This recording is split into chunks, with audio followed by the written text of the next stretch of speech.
Today we're going to be going over exactly why losing belly fat is so hard and why it takes so long. Both of these pictures, I know it does not look like the same person, but believe it or not, these are both me. It is the same body, the same person, just looks drastically different, okay? And right here, I felt like everything was going right. You ever feel like you're doing everything you possibly can, everything right, everything to a T? You're training hard, you're recovering properly, you're eating the right foods, you're weighing your calories, your macros, and you notice you see some veins start to pop through. You might see some shoulders, like your delts, start to get a little more capped, a little definition in the stomach. Maybe your jawline starts to appear a little more stronger, a little more structured. Muscles pop, but the stomach still feels soft. I know how frustrating that can be, man, because obviously I've been there. This was me. And this is also me. I've seen the other side. So I'm going to tell you the honest truth about what's going on behind the scenes, why it takes so long to lose the body fat, the belly fat, and why it feels so hard and can be so frustrating and discouraging to continue down a path when you're not seeing immediate results, right? And this is the stuff that most people actually don't talk about or discuss. And if you don't understand this, you're never going to get to the area you want to get to the body, to the composition, to the shredded washboard abs you want to have. You're going to give up because you don't think it's possible and you're very discouraged on the timeline. So when I first started cutting, I thought I was doing everything right. Like I said, I was eating the right foods, I was training hard, I was getting lots of sleep, I was drinking a lot of water, I was weighing my calories, my macros. Everything was dialed in, right? I thought everything was right. And I'd see the scale move, I would feel tighter in my shirts, like all the signs were pointing in the right direction, like progress was happening. But this lower area on my stomach right here, I couldn't get rid of. So I was like, what the hell is going on, man? I'm so frustrated. When I'm seeing the scale move, I feel tighter in my shirts, like everywhere else in my body looks good, but I still got this. But once you understand that this spot is the very last spot to go, it all starts to click and make sense. Let me elaborate. Where most people go wrong is right in this phase. You can see here this slightly overweight human is trying to build abs and get shredded and get the definition he wants in his midsection by doing crunches, by doing probably some hanging leg raises, some planks, all exercises that are targeting the abs in the midsection. But you guys got to understand that you can't spot reduce fat. Okay, you cannot pick where your body's going to lose fat from. Okay, so training abs is not going to make you lose fat on your midsection and make your abs visible. That's a common misconception I see very often. And once people start training their abs and they don't see the results, they're like, oh, well, you know what? My metabolism's broken, or my genetics, I got the wrong DNA. I'm not built. I'm not cut out for this. And it's just not for me. Like, my body is not capable of getting the results I want, but it sure is. And I need you guys to understand that the body decides where the fat is going to be pulled from. You can't decide, oh, I want to lose fat on my stomach, do abs, and you lose fat on your stomach. Your body pulls fat from everywhere. But the hardest parts, like usually your stomach, your love handles, your lower back, those are the last ones to go. Okay, understand that fat distribution is genetic, meaning where you store fat does play a genetic role. But again, the areas where you are trying to lose fat, which is most commonly your lower stomach, your gut, your love handles, and your lower back, those are the last ones to go. They take the most time, the most effort, the most consistency, and that's why it tends to be the most frustrating and the hardest to get rid of. So, bro, you can be training hard, you can be in a caloric deficit, you can be counting your calories, macros, doing your cardio, doing everything right, and your body will still pull from everywhere else first. Your arms, your chest, your back, your face. The last place to go will be your midsection. So understand, if you feel like you're doing everything right, but you're still holding on to that lower fat, your plan isn't broken. Okay, that's just how it works. And once you understand that, you can stop second guessing yourself and if the things you are doing are right, and focus on the long game, because losing that area, this area is the longest process and it is the last area to go. So I'm gonna tell you what's actually going on. So your lower belly, your love handles, your lower back, the muffin top as some might call it, holds more alpha-2 receptors, which areas in your body that have more alpha-2 receptors make that area harder to break down and lose fat. Okay, so Also, another thing, hormones matter. So if you are in a lot of stress, your cortisol levels are high, you have very poor sleep, you're not getting enough rest.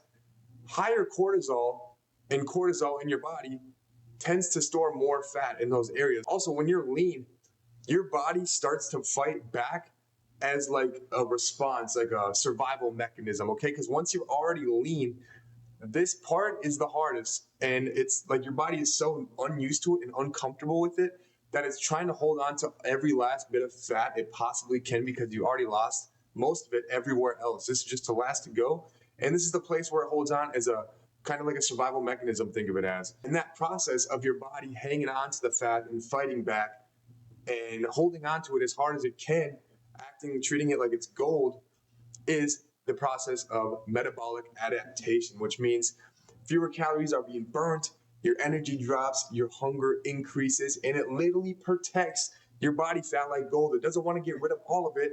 Okay, that makes it uncomfortable, and it makes it like harder to thrive and survive. That's when your progress starts to slow down.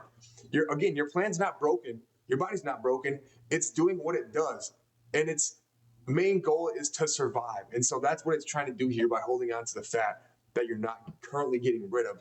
But understand that your plan isn't failing. You're just in the hardest part of the process. And this is where most people tend to give up. If you can push through this uncomfortable phase and keep digging, you will see the fat start to leave eventually. Okay. So this is the part that also tests your consistency and your willingness, if you're able and willing to actually put in effort, the time, the consistency, the amount of work required that it takes in order to see, if you're a good fit for it. If you are, you will put in all that and you will be rewarded. But this is the part where you're going to get tested, okay? So don't get discouraged when everything else is losing its fat, but it's not your belly. Its belly's the last thing to go. Once you understand that, you're bread and butter, baby. Understand, most people don't understand this part, and that the body, especially the belly, is a lagging indicator, which again means that it is the last spot on the body to lose the fat, okay? And the average person quits anywhere, I'd say, from 2 to 4 weeks before they finally get to that last phase, before it starts to show, before it starts to shed down below. They quit 2 to 4 weeks beforehand because they're just discouraged. It's too uncomfortable, and they give up to temptations and their hunger, their emotions, and start eating for emotions.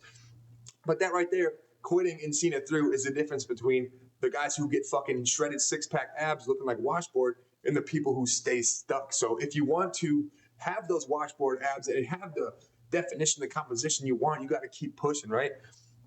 And when I was prepping for my show, obviously this is after the fact, I won my Natural Pro card, my first show ever, in 4 different categories. You can see the trophies here. But while I was in prep, it was about a 12 to 14 week prep. I was 10 weeks into my prep, and I was about 4 weeks out, 5 weeks out, and it took another 4 to 5 weeks to actually get the bottom part tightened up and to get the midsection showing the way I wanted it to. It takes time, it takes effort, it takes consistency, it takes sticking to the plan, it takes patience and seeing it through when most won't. So how do you actually fix it, and what's going to work? Number one, you got to focus on full body fat loss. Again, you can't spot reduce fat. You can't tell your body, I want to get abs, and so I'm going to do crunches and I'm going to lose fat there. That's not how it works. I'm sorry to burst your bubble, but abs are only going to show when you also get a low enough body fat overall. Of course, here I was, I want to say like probably 5%-ish, but abs start to show around 10 to 12%. I think this first picture up here, I was probably like hovering around 15 to 20. You can still see some lines, but they'll start to show around 10 to 12%. But understand that you got to get low enough body fat percentage overall in order to even see the fat. Okay, so just focus on losing fat everywhere. Don't just focus on crunches, because you're not going to get the results you want. Number two, track your progress. Okay, and this can be done by using a scale.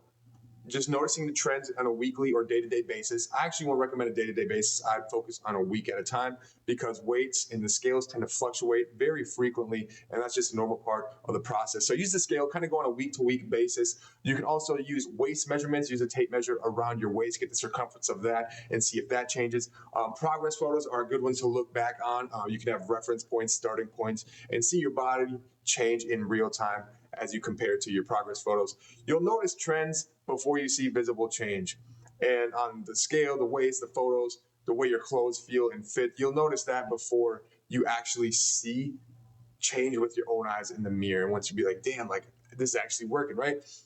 Number three, manage your stress and recovery, okay? Because like I said, cortisol kills fat loss and it's easily stores onto fat more often. So get 8 hours of sleep, limit your stimulants, and take rest days seriously.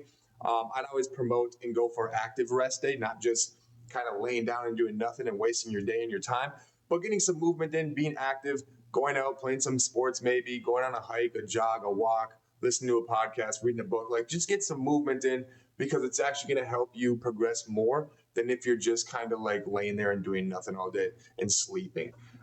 Stay consistent through the plateau. There's going to be a point where you reach and you're going to feel like you're absolutely stuck, like nothing's working. The needle's no longer moving forward. At once it was, but now no matter what you do, you just can't move forward. That is literally your mind and your body trying to play a trick on you and telling you to give up, which is exactly what most people do, which is exactly why most people don't get the shredded midsection, the washboard abs they want. Understand that it's a plateau you're going to overcome and you're going to get through. The more consistent you are and the more patient you are and the more you keep following through with the things that you know you need to do. If your weight stalls for 2 to 3 weeks, don't panic. You're so much closer than you think.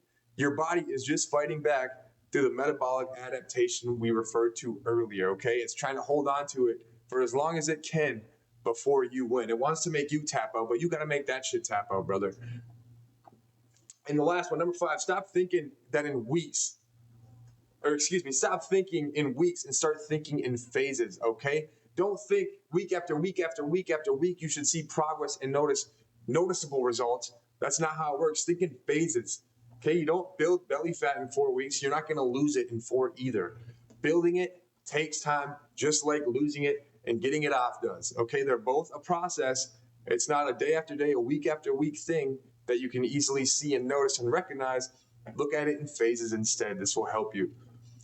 You win by staying patient and not by tapping out when others do. Everyone likes to tap out early before the final push, and that's why they don't get there, and that's why they revert to their old ways. So stay patient, okay? And I've tried everything, man. Crash dieting, extreme cardio sessions, cutting my carbs, literally starving myself and just eating like lettuce and protein and not shit. And all that led to was burnout and getting backtracked and starting over from the beginning. So I wouldn't recommend any of that because when I stopped rushing it and I started focusing on recovery and just overall eating smarter and staying consistent and being patient in the process, that's when everything started changing. That's when everything started clicking. And just trusting that it's going to work. Okay, if your belly fat isn't moving, your plan's not broken. You're just in the process that most struggle to survive in. So keep pushing. You are early in the process. You need to put in more time and consistency, and it'll get you there. You're just a little early yet. So keep fighting, keep digging. And I'd also recommend stay locked in, manage your stress, and just trust the timeline because your body's going to reward consistency more than making everything absolutely perfect. Consistency always wins. All right, so keep showing up. It's not supposed to be fast, but it's supposed to be worth it. And that's really all I got for you. I didn't want to take up a whole lot of you guys' time. I wanted to make it short, simple, sweet, effective, kind of right to the point. If you guys want to see more of me behind the scenes and follow along with me in real time, you can go follow me on Instagram or check out my page at noah.wick. I post lots of stories, lots of videos that would probably help you guys out if you're interested in this one. I also reply to all my DMs, my direct messages. So if you need help with anything, or if you want to see something specific, or you have any recommendations for me on what type of things you'd like to see from me on my YouTube, feel free to shoot me a message. Or if you just want to talk, if you need some advice, if you need some tips, tricks, anything like that, feel free to reach out, man. I'm an open book. I always respond to my DMs.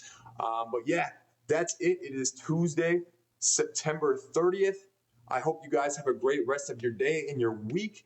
And let's get after it, boys. Until next time, peace.